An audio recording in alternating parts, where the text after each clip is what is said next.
So there really isn't a lot of research saying, this variety is really good in dry conditions and this one isn't. There are quite a few breeding programs and research projects looking at, what characteristics are most necessary if we're looking for a crop that can tolerate dry conditions.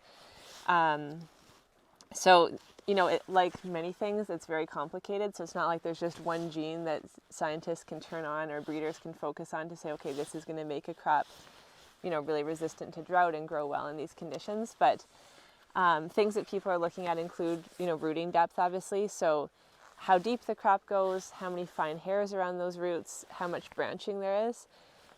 For cereal crops, most of the roots are found in the top 50 or even 20 centimeters of soil. So looking for plants that do explore root systems or the soil surface a bit more. Wheat might go down 100 or 120 centimeters, but the majority of those roots are in the top 50 centimeters of the soil. Also, the wax on the leaf tissue is something that's very important. So that affects the amount of water that the plant is losing, that waxy layer, and is important for all sorts of stress, whether it's insects, like if they're able to penetrate that waxy layer, say wind damage, which we do see in some years that the plants get damaged in that way. So those are the two things that people are mainly focusing on, is that how much wax is in that cuticle layer, and then, what sort of rooting depth the plant has. Oh, and then the other one that I think is interesting, I don't know how much this actually plays into it, but the role of awns in a dry environment. So that's something that I hadn't really thought too much about before, but in a year where what we noticed in some areas is that wheat and cereal crops in general lost their leaves really early. So it just got dry. They might not have formed as many leaves as they normally do. So say in a normal year, you might have 8 leaves per plant. In a really dry year, you might end up with 7, which does make a difference in the amount of the plants able to photosynthesize.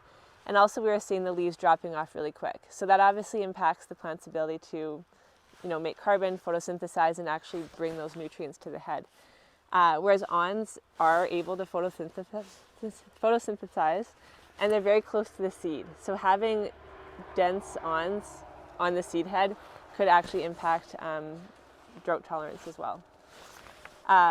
One other thing is that, there are public and private breeding programs looking at drought tolerance, but in general, in the last, say, 20 years, we see like a 0.7 to 1% increase in yield per year for, say, a wheat crop, which is substantial but also slow.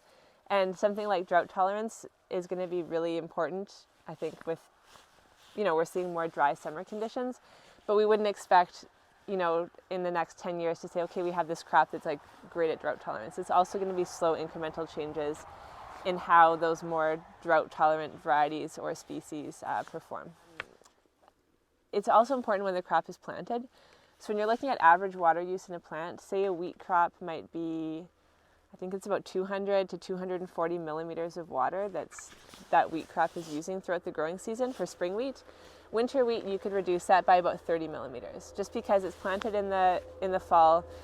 It's developing when it's not as hot and dry, so there's not as much evapotranspiration happening, so that wheat can produce a good yield with less water. So, maybe in these dry years we'll be convincing more people to plant some winter cereals, just because those peak water demands are happening when it's not quite as hot out.